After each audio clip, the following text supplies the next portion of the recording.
మీకు బ్యాంకాక్ పిల్లగానే నేను తెలుసు, కానీ అంతకు ముందు నేను స్టైలిష్ తింగర్ బుచ్చి. ఓ స్టైలిష్ టింగర్ పుచ్చి మీరేనా? నేనే. ఓకే, అది కూడా ఫాలో.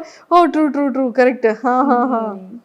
సో అది కరెక్ట్గా ఈ బ్యాంకాక్ పిల్ల కన్నా ముందు స్టార్ట్ చేశాను అనమాట, స్టైలిష్ తింగర్ బుచ్చి అని. ఆ, చేశాను కానీ అది చాలా కష్టపడ్డా, దానికి చాలా ఖర్చు పెట్టించా మా హస్బెండ్తో. అయ్యయ్యో. చాలా ఖర్చు పెట్టించా. ఇంకా అది కూడా మా ఫ్రెండ్స్ అండ్ ఇంట్లో ఫ్యామిలీ మెంబర్స్ వాళ్ళు చెప్తేనే అది కూడా చేశారు. యుఎస్లో ఒక వదిన ఉంటారనమాట, వర్మ గారు వాళ్ళ చిన్న సిస్టర్. సో ఆవిడ ఒకసారి వస్తూ రిపీట్గా చూస్తూ ఉంటారు కదా మనం. అవును. పెట్టిన వీడియోస్ ఏంటంటే అన్లిస్టెడ్లో పెట్టి జస్ట్ మనకి ఇష్టమైన వాళ్ళకి షేర్ చేస్తేనే వాళ్ళే చూడగలుగుతారు, ఇంకెవరు చూడలేరు.